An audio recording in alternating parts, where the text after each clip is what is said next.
Welcome back, everyone, to another exciting episode of the Guardians of Liberty podcast with myself, the host, Nathan Parada, and my co-host, Zachary Taylor. And with us today is our guest, Stephan Bader. Hey, Stephan, how you doing? I'm doing awesome, guys. Glad to be here.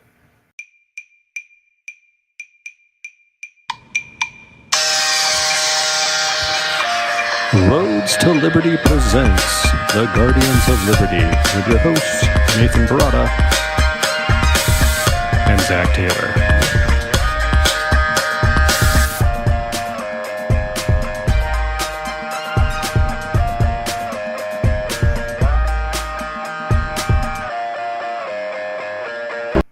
All right, everyone. So Stephan here is a political activist for the past 11 years. He worked on the Rand Paul and the Don Bacon campaigns. He's also the part owner of Volcanic Peppers and current member of the Republican Liberty Caucus. Thanks for being with us, Stephan.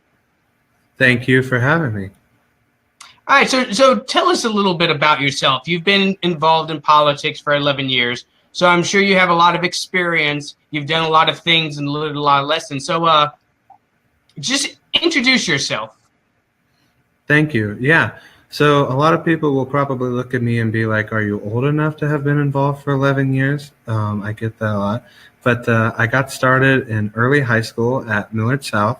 I decided that it's one thing to think and talk about ideas. It's another to act on them. And so I attempted to start a young Republican club at the school and immediately learned the important lesson that you have to fight for what you believe in.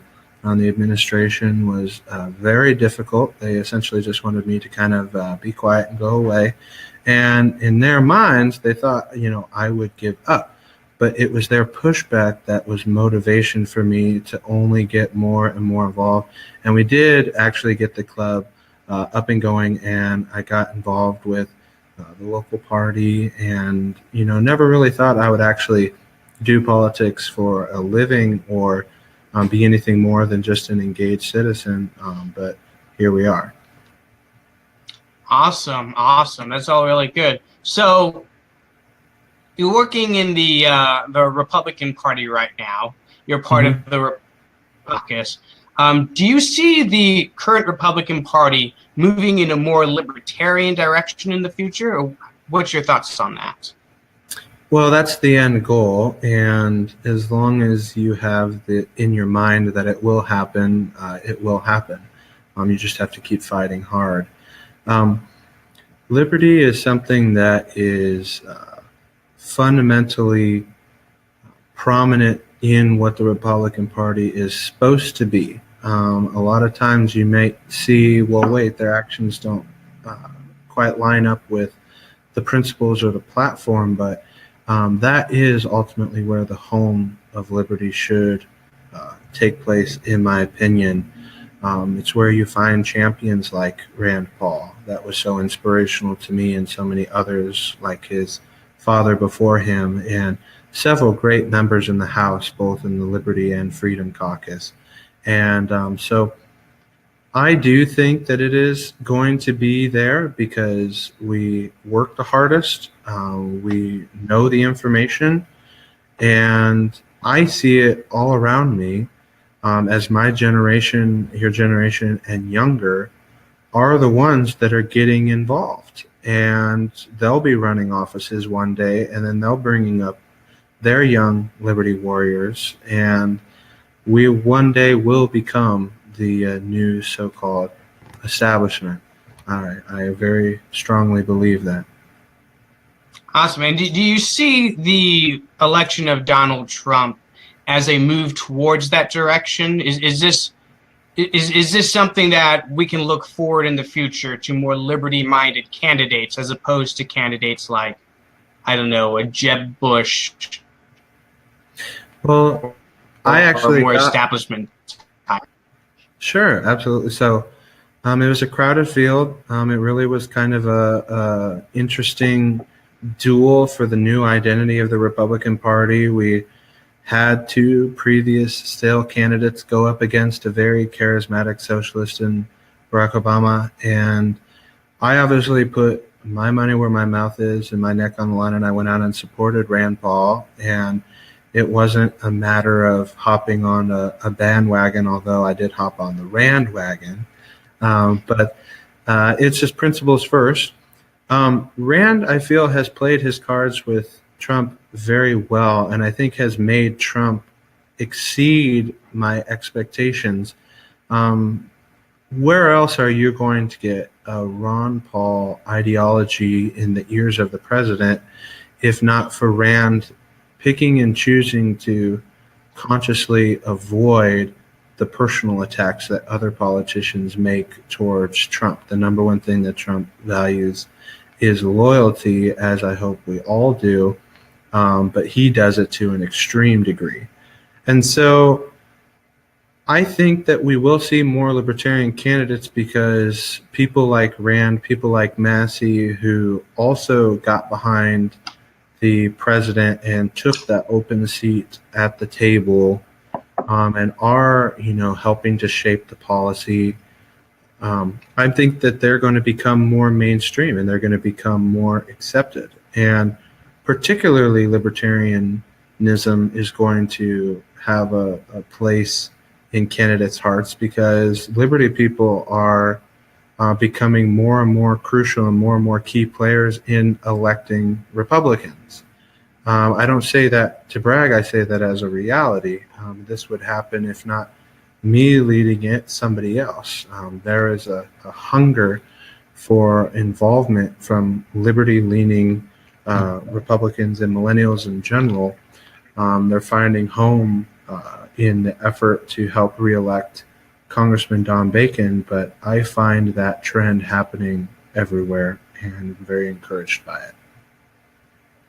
So how long have you yourself been a philosophical libertarian? Is this something that way back in high school when you were starting your Young Republicans Club, were you a libertarian then, or did you gradually switch philosophy? Well, primarily, I actually was motivated to want to get involved in the community and make a much needed change in the political process, primarily driven by my faith and thinking that not enough believers are a part of the process. And so at first, the depth of, what libertarianism is known for may not have been there at the beginning, but the heart and the care for people and the seeds of liberty were definitely in the ground. Over time, as I started to get older, I had heard of the 2 times that Ron Paul ran and were very inspired by what he had to say. But ultimately, being the team player, I got behind the nominees of both times at the end, who not exactly, swimming in the Liberty seas, if you will. But it was really just the Rand Paul filibusters. I felt like Rand really connected at me at a time where I was deciding what kind of Republican I wanted to be, and it was just kind of a perfect storm. And I've been able to kind of pass that message on to a lot of friends and family, and now the next generation of Republicans, hopefully to shape them so that they seek that direction too. Awesome. So you talked about being involved in the Rand Paul campaign and in the Don Bacon campaign. What were some of the takeaways that you learned from those campaigns? Absolutely. Being in Des Moines, Iowa at Rand Paul HQ was life-changing. It really was what cemented in me to be a part of politics full-time, that this is something that I'm meant to do. This is something that God wants me to do.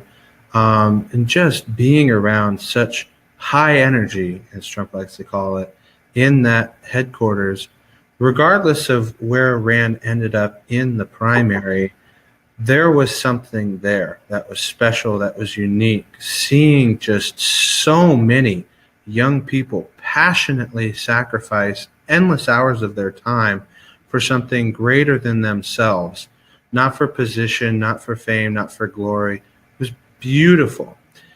Now, those same recruiting techniques, those same appeals to the youth did not go away. In fact, they found a new place of sanctuary in the Don Bacon campaign, and boom, all of a sudden, District 2 of Nebraska saw an explosion of young people, 60 walking in a parade, chanting Bacon, because all those people were motivated by liberty, and they know that to achieve liberty, they have to show up.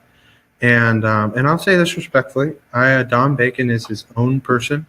He is a very honorable man, but I think that he would agree that all the liberty people that showed up to help his campaign and that are still helping him today has influenced him. And I know him well enough to where, I'm not going to talk on his behalf, but I see it. I see the nuances. I see the decision. I see the communication in interviews. Just recently on MSNBC, there was a gotcha where she was trying to tee the ball up for him to attack the Freedom Caucus. And you could see it just in that moment, just that pause, that he was thinking about all the liberty people that are behind him. And he chose to instead praise the Liberty Caucus by saying that they make bills better. And I knew it just in my heart. I know Don. And so you are making a difference. And it's not about controlling people. That's not even libertarianism. It's just about being effective at campaigning and so earning the respect. But it's also being at the table so that your principles are heard. Because a lot of times I think it's the second part that seems to be the disconnect, in that we're all hearing it, but the people that have the opportunity for power as of today, whether you agree with the system or not, they need to hear it. That goes back to why I think Rand is doing such a great job by reaching out and being friendly to Trump. All right, I'm going to jump in here because our boy Mike is throwing some questions in our group chat. So it's going to be up on screen. Do you see white nationalism as the minority in the liberty movement? Media makes us all out to be white nationalists, even tiny Asians like Nathan. But what is your personal experience with that in the movement? Is it a problem? Great question, Mike. Hi, hello. Hope that you're well, brother. I see the media sensationalism. I see it as a total fraudulent claim. I live and breathe politics every single day. And whether it's here in Nebraska or whether it was in D.C. or anywhere that I've gone outside of our state's borders, I've never met somebody who ascribes to that ugly philosophy. Not one. And so if somebody who's literally doing it as their livelihood has not run into it, and if you take my word for it, you don't trust that I'm deceiving you, you would think that they would be everywhere. But what the media does is they'll find the couple dozen or 100 people in the entire hundreds of millions of great citizens of our country, and they'll shove a microphone in their face and they'll say, speak loud so that we can say you're mainstream. And they happily do it because they want to be seen as mainstream, but they're not. Yeah, I got to say, this whole white nationalism nonsense, it just infuriates me. I mean, it's one of those things. People accuse liberty lovers of all people, I know, right, of being white nationalists. It's the funniest thing because libertarianism at its core is an individualistic philosophy. We look at individuals and judge people by their own actions. And it's incredibly ironic to me. You're racist if you don't see the racial struggle of minorities, Nathan. God, you white nationalists. Oh, we lost Nathan, it looks like. Oh, no. I think I'm back. Okay, yeah, you're back. I mean, it's ironic to me that these progressives who are deeply collectivist, who judge people solely on the base of their ethnicity, of their race, and their gender. These are the people judging us and claiming that we're white nationalists. It makes no sense. These In people the have wise word, singular, of Trump, sad. But actually, I suggest that we move on from the racism thing, because I think that it is almost giving it more attention than it's worth. I would love to actually talk about what's real, and I know that you guys know what's real too. And so, Mike, thank you for the question. All right, so coming up next year, we're going to have another election here in District 2. And it is unclear whether or not the Libertarian Party is going to run a candidate, because the last individual who ran has since passed away. So in the chance that the Libertarian Party does not have a candidate for Congress, why is Don Bacon a better choice for Libertarians than Brad Ashford would be? Well, first and foremost, Don Bacon has co-sponsored. Can I jump in for just a second? That was an incredibly low bar to set.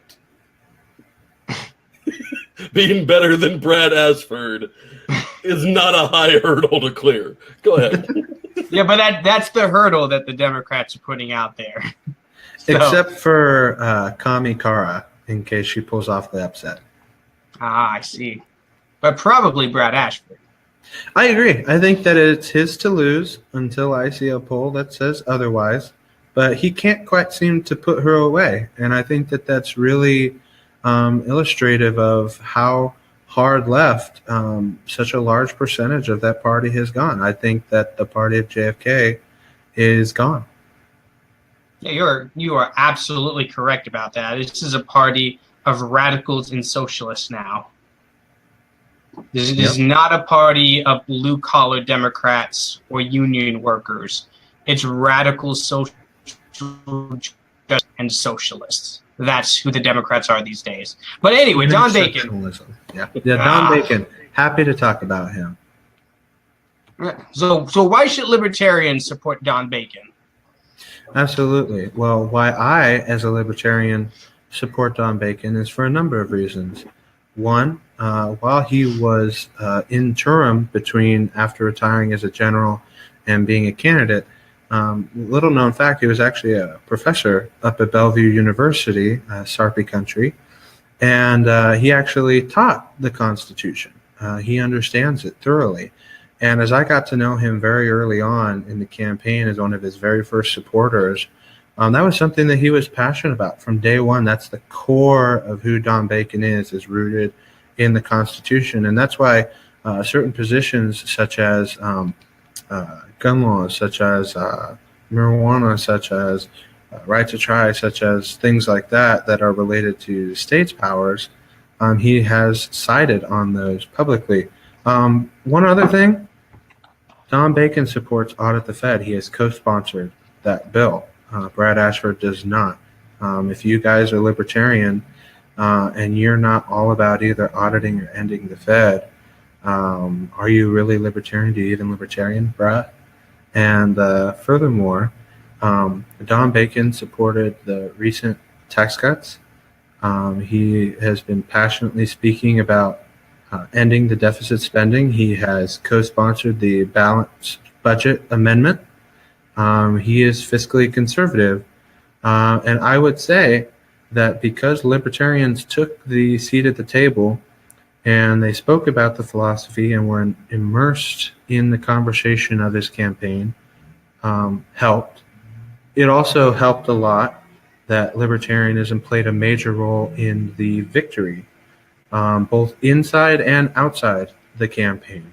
It was Liberty people that, just like at Rand Paul HQ, put in the countless hours, the endless hours, if you will, of the grassroots that put him over the top in such a close swing election. It's not easy to beat an incumbent, let alone be the only person out of 435 races to beat a House incumbent, but he did, and by a slim margin.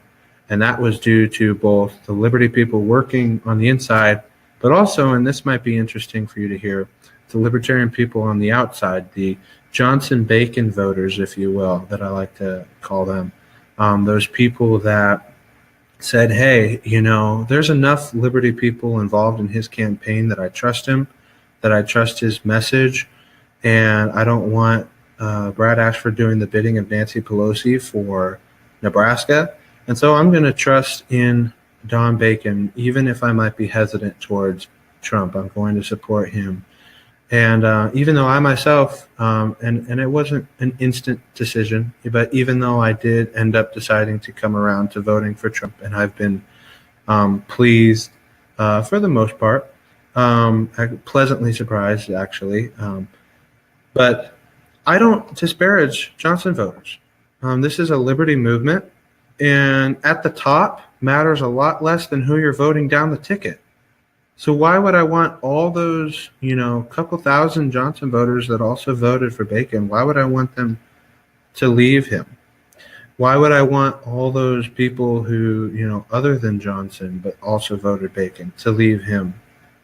It is so important, because personnel is policy, that we vote for Don Bacon.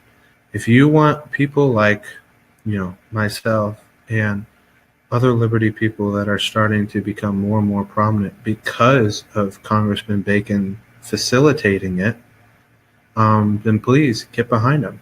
If you like what you see that I'm doing in the youth movement, which I'm sure that you'll ask me about, then please, I humbly ask for your vote. Yeah, full disclosure, I was one of those Johnson Bacon voters. But I will say that the main reason that I voted for Bacon was because I was convinced that Hillary Clinton was going to win. And there was no way in hell that I wanted her to be president and the Democrats to have the House or Senate.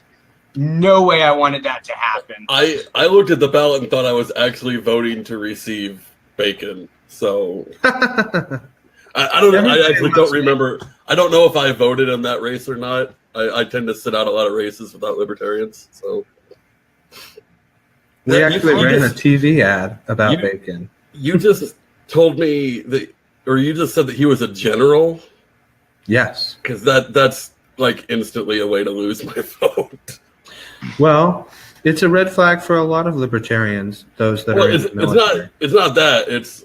I was enlisted, so I don't really trust generals. Don Bacon is an honorable man through and through, and I mean that wholeheartedly.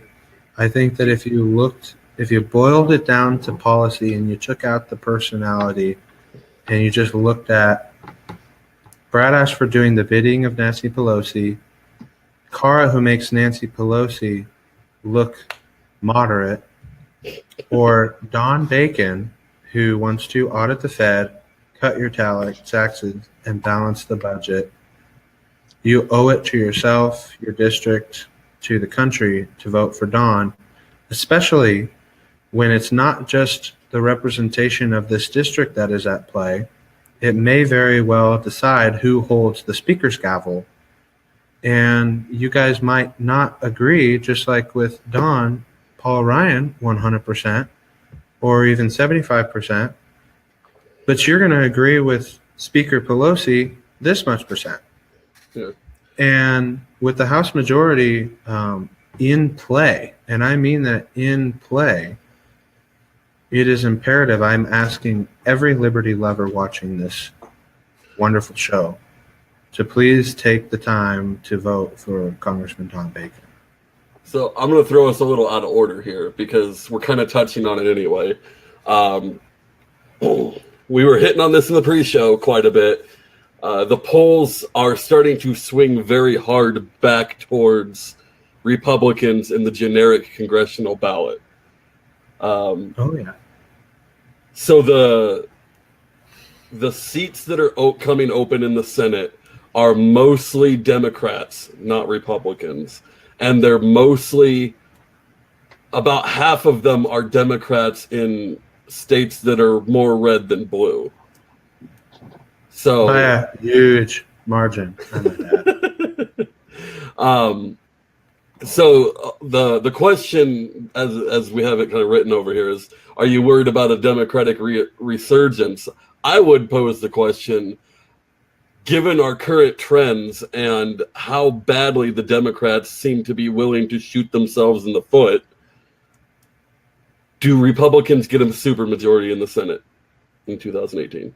I don't see a supermajority happening. I see a couple of extra seats in the Senate. I see us losing some House seats. On a local level, we are #blessed to have the NDP run by, like I affectionately call Calamity Jane. And that same kind of chaos is also going on at a national level. It's sad. It's very sad. Have you been watching the voter totals in Nebraska the last couple months? Yeah, let me guess. You're going to say that the only party that's growing is the LP, right? Well, yeah, so that's true. But who's been saying that? Wow. But so you can forgive Republicans for losing a couple voters in an off year where they're cleaning out voter rolls. That's fine. Democrats are hemorrhaging.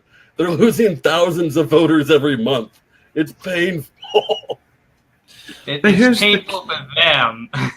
But here's the key, is that those unregistrations are happening for two different reasons. One, the moderates are getting the hell out of there, and the straight up communists who have zero patience whatsoever to work within the system are also leaving the party. Do not forget that Bernie Sanders identifies as an independent. So let's not get too excited. Just because they might not be able to vote Dem in the primary doesn't mean that that's not what they're going to end up doing in the general as part of the #resistance.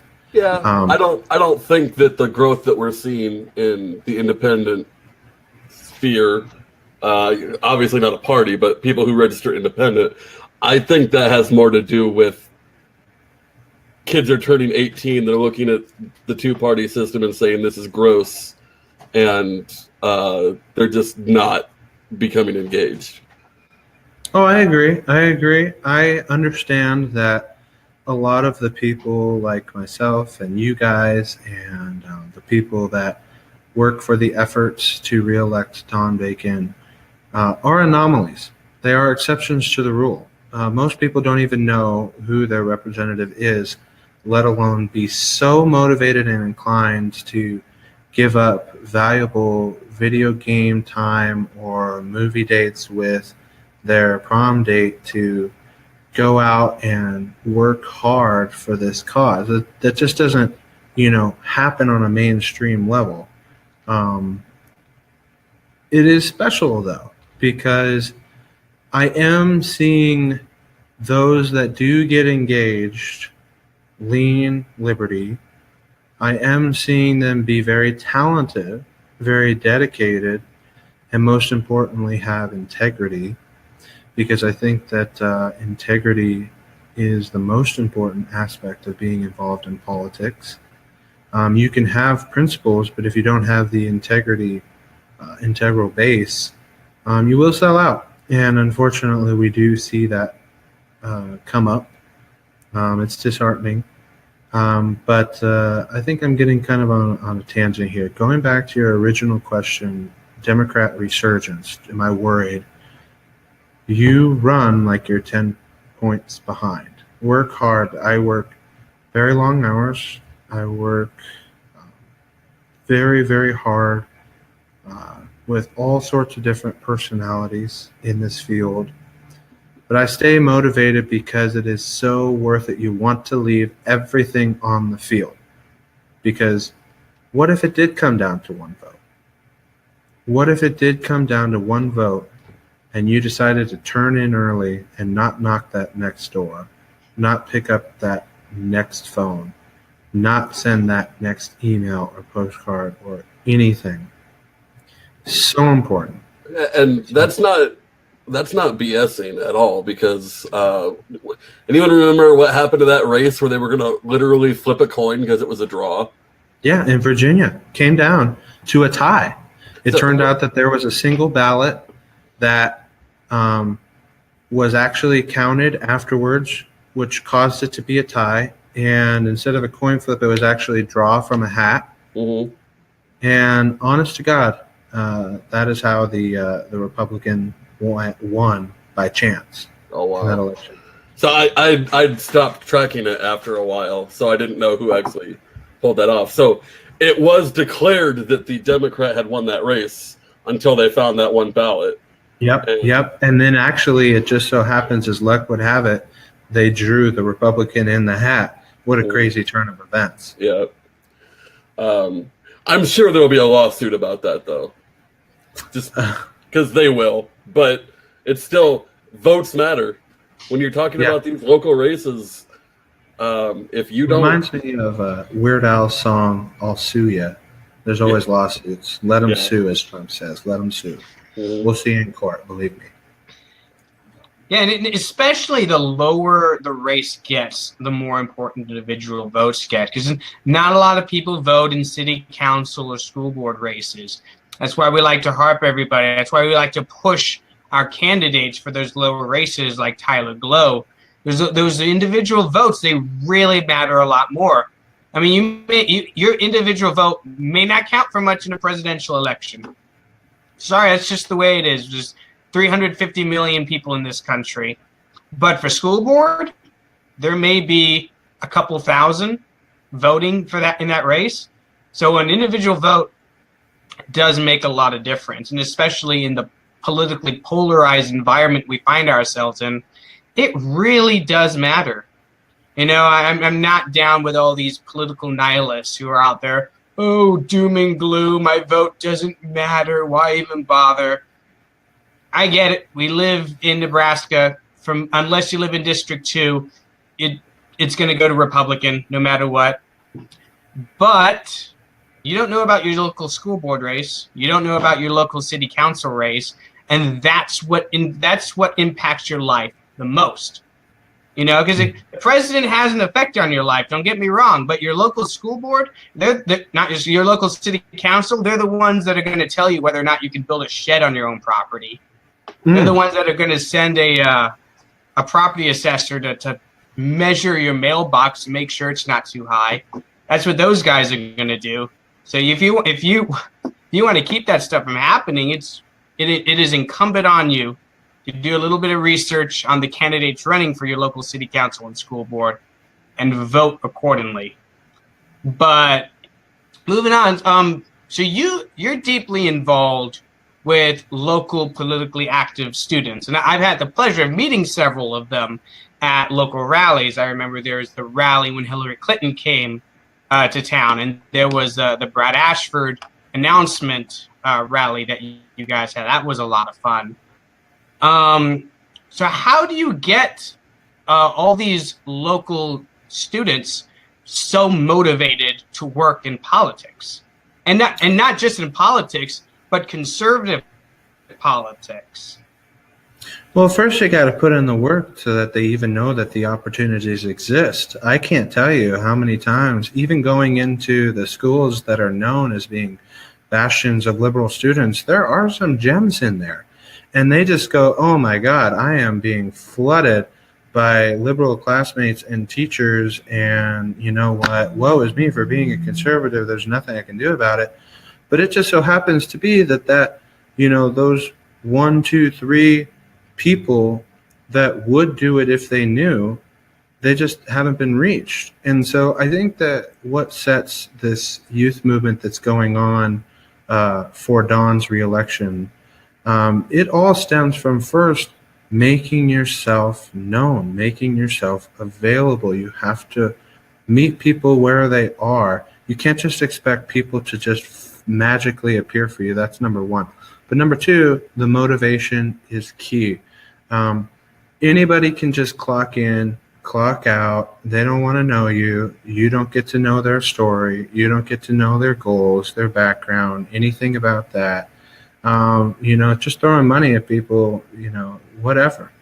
But if you're actually trying to start a movement and you want to inspire them to do their best and you want them to be dedicated week in and week out, down to every single day where you're putting up the numbers grassroots wise to build an effective wall, build the wall, but in a different way, build a wall of just so many new voters being activated to where the so-called blue wave won't be able to get over it.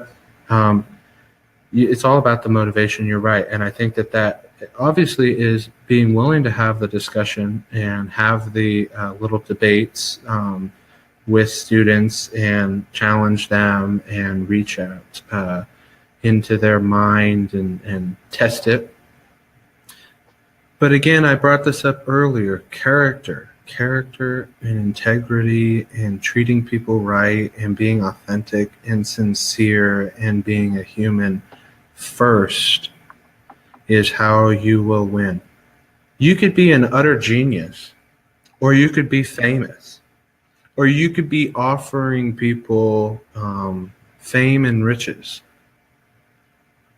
But if you're an impressionable young student getting their first glimpse into the world of politics and they see corruption or backstabbing or anything like that, they're going to turn away and run. But if you meet them where they are, you tell them about the opportunities, you treat them with respect, you treat them as if they're people, not numbers, not punch cards, not goals to help you get to the next level, and you empower them and you train them and you get them laser focused on the mission, it's amazing what they will do. I will tell you that the youth movement that is currently behind Don here in this district is the greatest collection of bright young talent that I have ever seen in my life. And these will be people that will be running campaigns and being candidates themselves. And I will be so happy to see down the road the legacy of all the hard work and all the sacrifices that me and other patriots like you guys are putting in now to facilitate this, and seeing where they end up. I think it's all going to pay off in the end. Yeah, one of the great things about youth is they're idealistic. And I think that's one of the main reasons a lot are either drawn to or some, unfortunately, towards the more socialist side of things. Mm-hmm. You know, the Republican Party has a bad reputation of being the party of old people. And in some ways that it's a deserved reputation in a lot of ways. But I think more idealistic young people would be more attracted towards an idealistic message, such as libertarianism. Because libertarianism is a very it's a full philosophy as opposed to standard republicanism, which is simply a tribe. It's not about horses in the race. It's about a philosophy. You nailed it, Nathan. So true. Exactly. And that's the way I was when I came out of high school. I was attracted to Ron Paul because he was idealistically libertarian, you know, because he represented something, an idea, a philosophy that I could get behind. He wasn't like the John McCains or the Mitt Romneys or the Jeb Bushes of the world, who are simply Republicans and will take on whatever persona they need to in order to gain Republican votes. You know, it was the same. I mean, Rand Paul is a less perfect libertarian, I think we'd all agree, than Ron Paul was, but he still represented that libertarian ideal. Same with people like Thomas Macy or Justin Amash. So I think that really helps get younger people involved in the libertarian movement. But I want to move along a little bit because I think we're all familiar with the rabid hysterics we often see on college campuses over the last few years. And we see this even in Nebraska. So as somebody who works closely with students, are you optimistic about the future of higher education and what college campuses are turning out to people who will eventually be the leadership in this country? I see my story of being pushed down at Millard South, but then me pushing back and slingshotting into this wild world of politics happening all over the place in high schools and colleges in this area in Nebraska. I see these teachers being crude, spiteful, even just not even putting their role as a teacher first, but actively hurting students. But it toughens them, and it makes them more realistic, and it makes them motivated to work hard. And I think that the more they keep trying to tighten the grip, the more the sand is going to come out, and you're going to find these gems. Do I think as a whole, universities and schools are going to move towards, primarily places where you can hope that liberty will be taught? No. But I think that it is in their oppression that they are creating a counter movement. With every reaction, there's an equal and opposite reaction. And it's almost as if the liberty people and the young conservatives are the new counterculture. It's almost as if it is to be more rebellious and more independent and more edgy to say that I want freedom than it is nowadays to say, give me free stuff. It is that cool way of saying, hey man, I don't want to, don't run my life. And it's funny how those things come full circle in politics, how these old hippies are now the ones putting their boots on our necks. But all they're doing is just activating a new generation. Whether we're in the minority doesn't matter, because we're loud, we're vibrant, we're laser focused, we're joining campaigns, we're becoming candidates, we're taking this state and the country by storm. Watch out, liberty will win one day.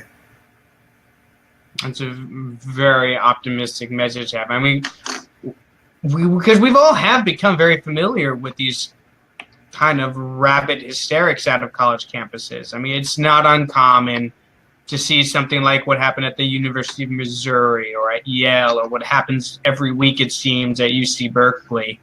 And even here in Nebraska, over at UNL, we had that incident with Turning Point USA, where teachers were just yelling at students, calling them fascists and shouting them down and being just rude and obscene for no good reason.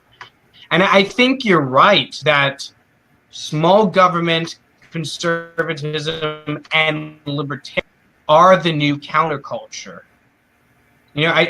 I think it's been a very positive change for the Republican Party over the last few years, that they moved away to a degree from the more radical evangelical social conservative side of things. 4 years ago, we were all debating gay marriage, and Donald Trump was the first president ever, Republican or Democrat, to be elected who's fine with gay marriage from day one. Right. The drug war is less popular now than it's ever been. So there's a lot less of the social conservatism on the side of the Republican Party. So I saw a recent Fox News poll that said, do you agree or disagree that the federal government should overturn states' decisions on marijuana? Just straightforward question, no gotcha to it. And I believe that I saw it was 71% said that they disagreed that the federal government should go against what the state decided on that policy. And 71% was not all Democrats, okay? that would be impossible.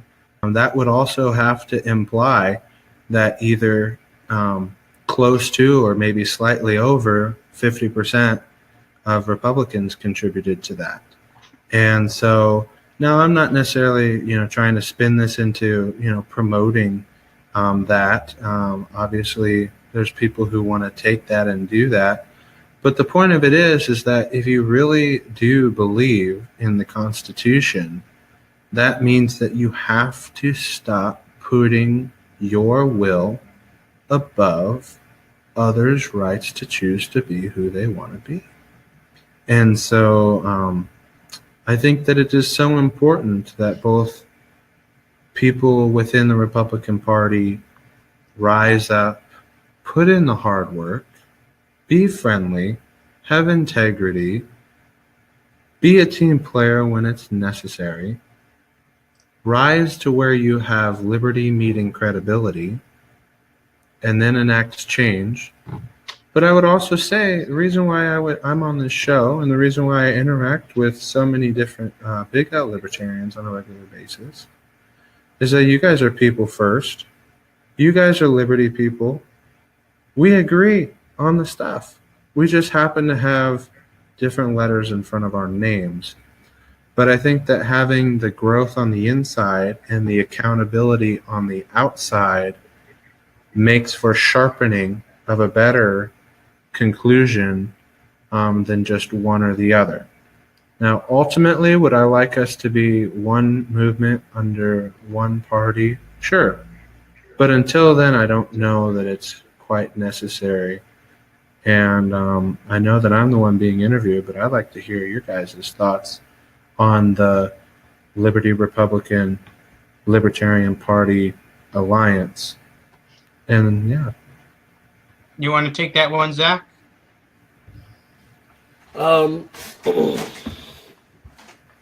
Hopefully it's positive, otherwise I wouldn't be here, right? So the problem is it's been so long since I was 19 the last time I was a Republican. Like the first time I really thought about politics, I decided that I wasn't my parents. So I don't particularly work with any Republicans politically, but then again, I'm very new to working politically. So I just don't have a comment because my work is making videos promoting libertarianism, doing podcasts, promoting candidates. I have had no chance to work with Republicans on anything, so I just can't really answer the question. So here's my thoughts on that, and I don't want to take a dump on the Liberty Caucus at all because I very much appreciate the work you guys do. I remember when I moved back to the state, I was invited to a Chip Maxwell campaign event. I think it was hosted by the Liberty Caucus. And while at that event, it turned into a shouting match between the more liberty-minded individuals and some of the more standard Republicans, to the point where poor Chick Maxwell couldn't even get a word in because people in his audience were shouting at each other. And Wow. I decided that, and I don't want to be involved in the Liberty Caucus, mainly because I don't want to have my flank exposed. I want to know that everybody around me is on the same team, more or less, in regards to where we're coming from philosophically and politically. See, libertarians like to fight amongst ourselves because of the idiotic differences we have. But at the end of the day, I'm not worried about the guy next to me wanting to invade Iran. I'm not worried about the guy to my left wanting to throw people in cages. My political flank is protected, which means I can focus. I want to deport all the fake Asians, though. Well, that's mean. You shouldn't do that. Well, let me say this. What's the point of this podcast? Outreach, spreading liberty message, correct? Correct. So if the Republican Party will give you a platform to do that, why turn it down? Because I think one of the things you give up when you join the Republican Party is the ability to say no to it. Because a lot of times what happens when you join a party, you're expected to fall in line with the eventual candidate. See, I during the last two elections in Romney running, I remember because I became a Republican to vote for Ron Paul in the primaries, and there was a lot of pressure to say, "Hey, you're a Republican. You supported Rand Paul. He lost. Now you have to jump on board with whoever it is that we ended up choosing." And I wasn't okay with that in the least bit. I wanted Ron. Yeah, I wanted Ron Paul. I wanted nothing to do with Romney, nothing to do with McCain, and I wanted nothing to do with Donald Trump. And I know with the Libertarian Party that I'm not going to be asked to sacrifice my principles in order to support a candidate that I want nothing to do with. And a lot of people, a lot of Republicans who are liberty-minded, I'm not saying it, anybody I know, but that a lot of Republicans who are liberty-minded get pressured into supporting candidates that they don't want because they think that support's going to be reciprocated next time they have a candidate up. No, you can never bank on anything unless you earn it. And that is why I am so stressing the number one takeaway is hard work, winning. I don't think any of us in this podcast would deny that the number one thing that Republicans care about is winning, correct? Whether good, bad, or otherwise in that philosophy, it comes down to an R winning, right? Yeah, I would agree that both major parties care almost entirely about winning.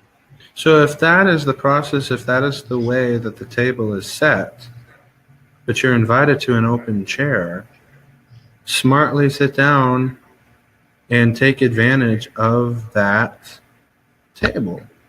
What I'm getting at is that if it's all about winning, and the whole concept is that you need to get behind who wins, then get Liberty people to win in the Republican Party, and the Republican Party will support those Liberty people. I guarantee that if Rand Paul had won the nomination over Donald Trump, that it may not have been an easy transition. It wasn't even an easy transition for the establishment for Donald Trump. And he wasn't, Rand Paul. But he was enough outside the establishment orthodoxy. Treated as if he was a libertarian, whether he was or not in your eyes. Could you say the same about Ron Paul? Because I don't think that would be the case. Well, it's a what if situation. I would say yes, because at the end of the day, just because shenanigans happened with Ron Paul, there were shenanigans with Donald Trump, and there probably would have been shenanigans with the Rand Paul. But when I talk about the Republican Party, I'm not talking about the entity that's here at the top. I'm talking about voters, people. That's what I'm talking about when I refer to that. And so I say this respectfully. I'm a super humble person. Believe me, nobody is more humble, that I can tell you. And I joke, but you've got the best words. So incredible. But I'm in this for the service. I'm in this for the people. I'm in this for the cause. I'm not in it for the fame or anything like that, and the recognition or being put in Time magazine. But last year there was an Elephant Remembers event. It's a dinner that's hosted by the party, and it's meant to represent somebody who was an elected official, but they also have a part of it that honors somebody who they think really worked hard for the party. And in front of a room of 300 of elected officials, insiders, politicos, campaign people, donors, in a room full of what you would call the GOP establishment, they had acknowledged that my contributions were worthy enough, despite me being an open liberty person, being a Rand Paul person, invited up on stage to win an award for my hard work, and I received a standing ovation. And there's a picture, my profile picture, that somebody had captured of me just kind of looking out into the audience as a true candidate. And I know exactly what was going through my mind in that moment. It was, wow, this is the beginning. This is the transition. This is the corner that is turning to where liberty is being accepted because of the hard work. And I think that there are several local people that really get that, show up. There's people like John Tucker. There's people like my great friend who works super close with me day in and day out to help reelect Don Bacon, and that's Peter Owens. There's Derek Oden, who is very passionate about liberty. There's all sorts of young liberty people that I work with constantly in this movement that are all very liberty grounded, and they're putting up unbelievable numbers to help Don win. And is Don Thomas Massey? No, Don is his own man. Would I love to see Don in the Liberty Caucus? Of course. That's where he belongs. That's where his heart is. But again, I won't speak for him. It's just Stephan talking. But I think that liberty people will be the future. I really do believe that. I'm on the inside. I know that you guys are on the outside, and it may be hard to believe sometimes, especially with the bizarre treatment of Laura Ebke's bill on licensing reform, which is a classic fundamental conservative belief that government does not know better than the person or business on how to accomplish and how to treat their customers and do a service or sell a good. And yet there's Republicans that are somehow going against it. And it's just absolutely baffling to me. Even there was a story in the Omaha World Herald that was like, huh? What's going on? So yeah, I understand why it's hard sometimes. But there's also people that put their neck out on a line for those liberty people. Look at the huge outpouring of support from Republican insiders and voters for Laura Ebke after the recent email controversy of her showing of It's a Wonderful Life. Hopefully she will be encouraged that she will campaign in her district, and there will be Republicans that vote for her. Probably a lot. She'll probably win.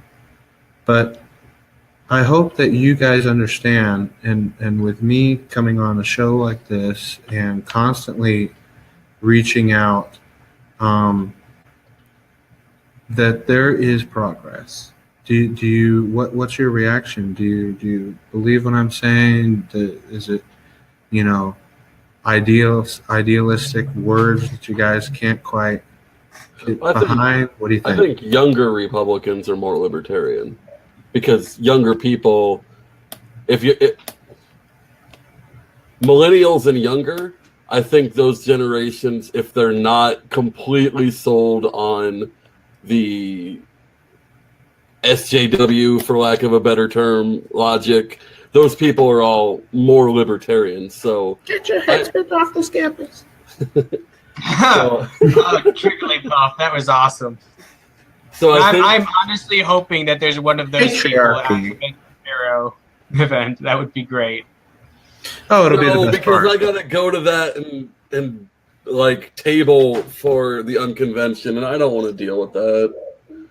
Yes, you do. It's fun as hell to trigger these people. Mm-hmm. I mean, I'm gonna take our Nathan. cameras. What I love about Nathan, and I've complimented about him before, I'll say it again on your show so more people hear it. What I like about Nathan is that he understands that attention means something. Media means something. Don't let me speak for you, but wouldn't you say that you had a great time at the recent flip-flop protest where we actually had instrumentalists compose a 5-man brass band version of Katy Perry's Hot and Cold to point out Brad Ashford's flip-flop tendencies. We ended up on the news. Instead of the media doing a huge slobberfest of how great Ashford is and he's swooping back in to save the day, instead they had to talk about 25 to 30 millennials talking about flip-flopping and being a Pelosi puppet and dancing along to Katy Perry. I mean, you were there because I think that you get it. And so, yeah, what's your take? The three best things about that event for me. One, I got to say taxation and theft in front of 30 liberty-minded individuals. Two, I got on the news wearing my Libertarian Party shirt. And, And three, I ran into an old hardcore progressive acquaintance of mine while he was going in to the event, and I could just tell by the look on his face that he was triggered as hell. Wow. This is a dude I used to know, but he annoys the crap out of me. He's just one of those entitled, intolerable progressives. And it's to see him so just seething and walking in. And I walk up to him and like, hey, how are you doing? And shake his hand. And like, oh, he was so mad. It was glorious. So yeah, I had a ton of fun at that event. I mean, those protest kind of events, they're a lot of fun to me.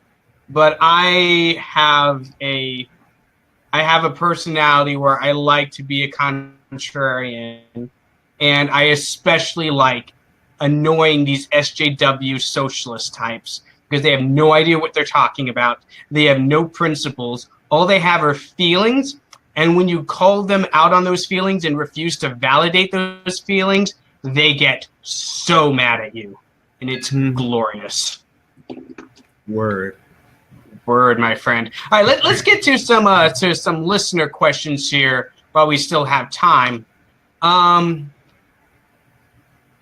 right, what advantages do you think the Republican and Libertarian parties lend to the Libertarian movement as a whole?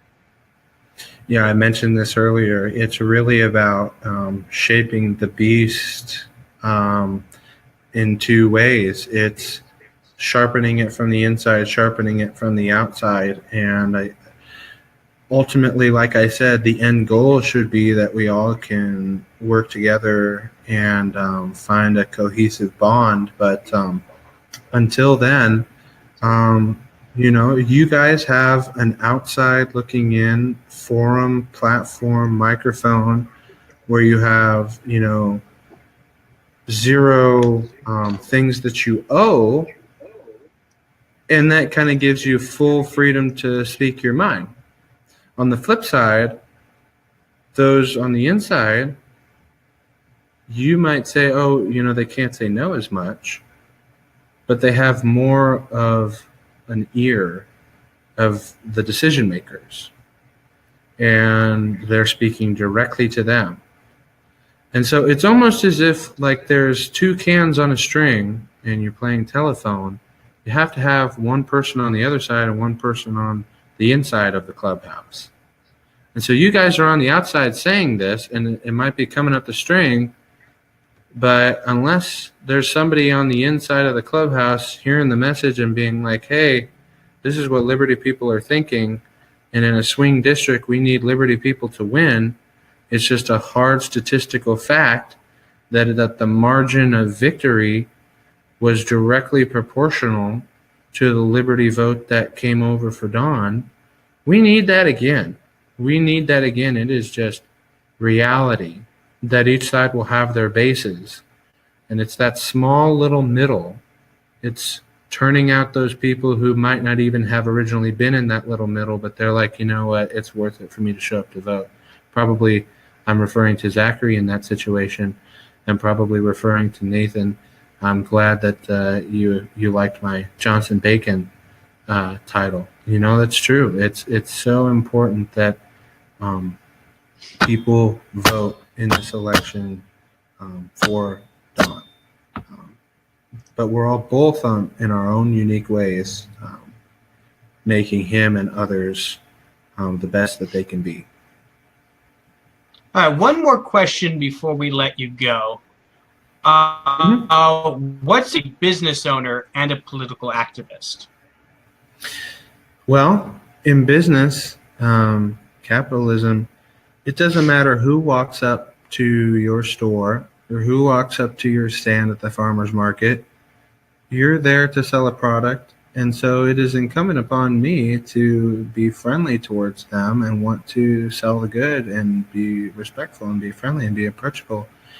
not caring what all their different labels might be. I mean, it's not even something that, I would be looking into. This is a person, this is a potential customer. I would like to sell this good to this customer. And the end game is treating them well and making the good pitch. That is the ideal world, is that the customers would expect nothing more than to come in and not push beliefs, be a customer, and the other flip-flop, the other side of the flip-flop, is that the business person would want to approach them the same way as a business person and not insert their beliefs into it. That is the perfect world. Unfortunately, sometimes people in the business world can have their political beliefs revealed despite their best efforts to make sure that things are separated and compartmentalized, that even something as small as $1,000 donation to Proposition 8 in California caused an executive and a founder of Mozilla Firefox to be ousted of his own creation. He met demise for what someone as wealthy as him, essentially putting a penny in a homeless person's cup for a Christian cause at the time. And again, I'm not arguing, the libertarian merits one way or the other of Proposition 8. But what I'm saying is that he felt strongly he did a First Amendment right, expressed himself through a donation. That doesn't make him a good or bad executive. But he was a good executive and he punished.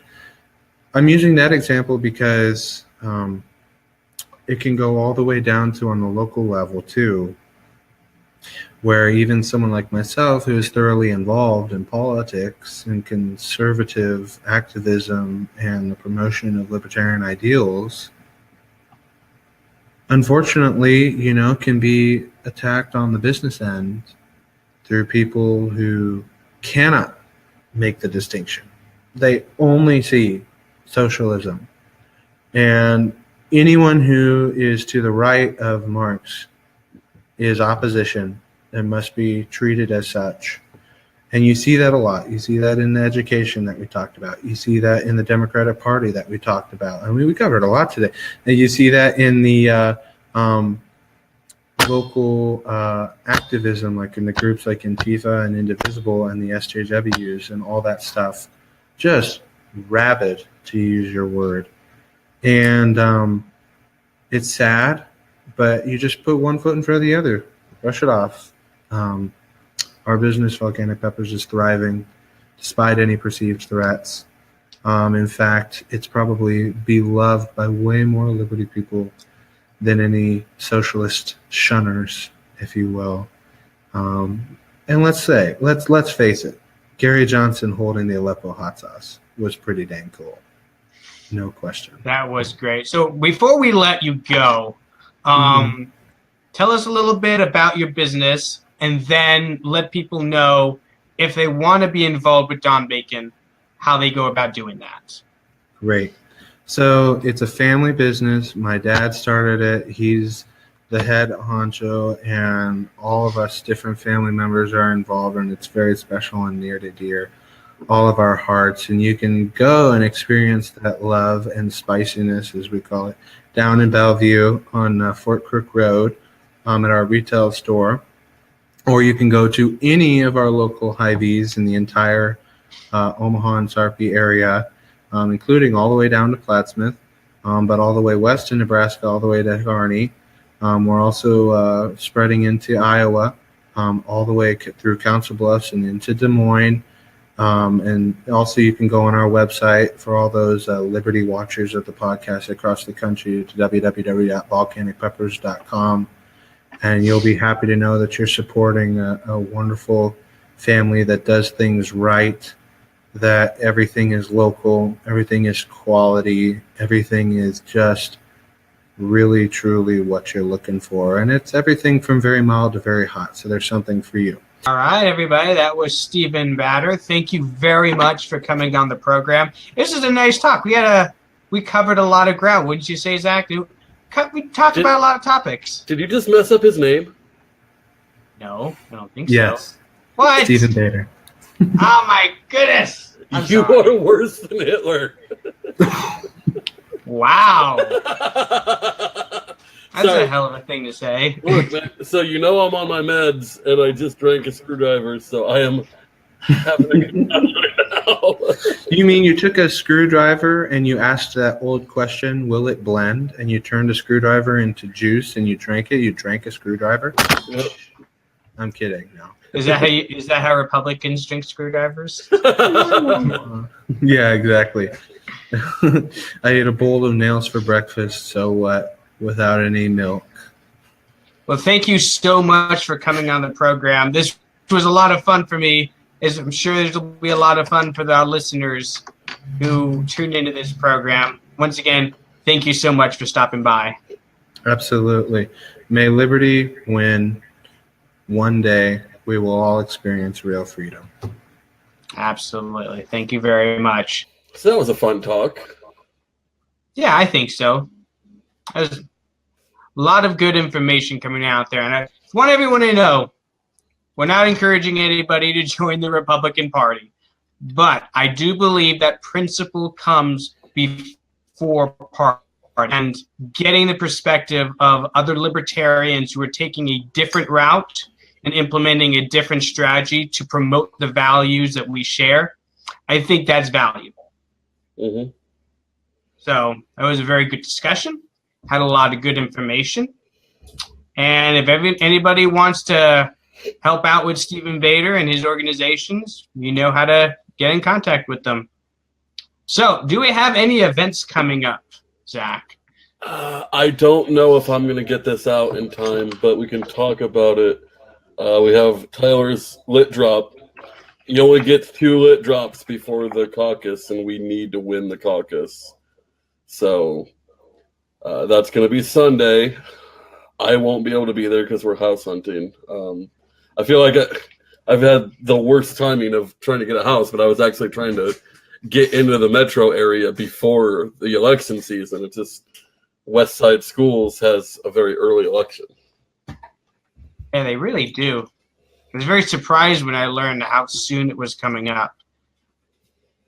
But yeah, that's for Taylor Glow. And I think we've moved the first Tuesday for Liberty event out of its old location. Let me look that up real quick. It used to be at the library pub.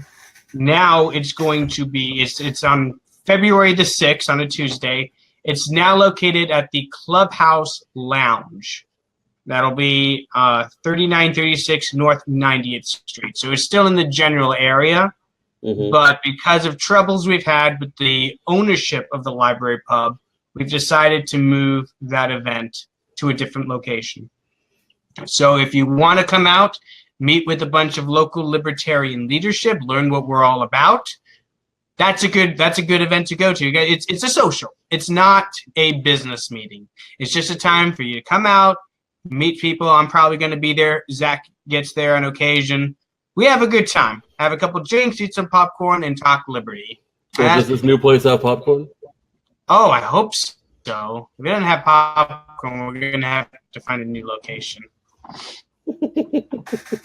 But I'm not this week. Oh, I haven't even set that up. If you go into your Facebook search bar, and I'll talk about this more when I'm a little bit better set up, go to look for the United Libertarian. I'm doing a video series where, I mean, it's going to be a lot more just kind of my thoughts. We talk about news stuff here mostly, and we have guests and things like that. And it's a very long format. This page is going to be more like 5-minute videos tackling a topic. Like my first video, I'm about halfway through it, is explaining what the non-aggression principle is. So that's going to be a bite-sized video that you can share with your friends if they have questions about it or if you don't understand it. The other thing it's going to be on there is some kind of cultural stuff. My next video is going to be talking about why Moana is the absolute best female role model, like fantasy hero for girls. And that's going to be a fun video to make. So look for the United Libertarian. I'm not opposed to Nathan. We haven't talked about this, but I'm not opposed to Nathan hopping in and doing some videos with it too. But this is going to be more kind of like my creative direction, because some of the other outlets that I've been creative on, other people have had problems with. So I'm consolidating my efforts to this podcast and my video page. And what was the name of that Facebook page again? The United Libertarian.